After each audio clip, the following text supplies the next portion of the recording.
হযরত আয়েশা রাদিয়াল্লাহু তাআলা আনহা হতে বর্ণিত, তিনি বলেন, রাসূলুল্লাহ সাল্লাল্লাহু আলাইহি ওয়াসাল্লাম তাকবীর ও কিরাত আলহামদুলিল্লাহি রব্বিল আলামিন দ্বারা নামাজ শুরু করতেন। তিনি যখন রুকু করতেন মাথা খুব উপরেও করতেন না, আবার বেশি নিচু করতেন না, মাঝামাঝি রাখতেন। রুকু হতে মাথা উঠিয়ে সোজা হয়ে না দাঁড়িয়ে সাজদায় যেতেন না। আবার সিজদা হতে মাথা উঠিয়ে সোজা হয়ে না বসে দ্বিতীয় সাজদায় যেতেন না।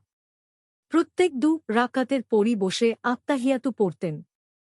বসার সময় তিনি তাঁর বাম পা বিছিয়ে দিতেন, ডান পা খাড়া রাখতেন। শয়তানের মতো কুকুর বসতে নিষেধ করতেন। সাজদায় পশুর মতো মাটিতে হাত বিছিয়ে দিতেও নিষেধ করতেন। নবী সাল্লাল্লাহু আলাইহি ওয়াসাল্লাম নামাজ শেষ করতেন সালামের মাধ্যমে। মুসলিম ৪৯৭, আবু দাউদ ৭৮৩, ইবনু মাজাহ ৮৬৯, আহমাদ ২৪০৩০, ইরওয়া ৩১৬, মিশকাতুল মাশাবিহ ৭৯১।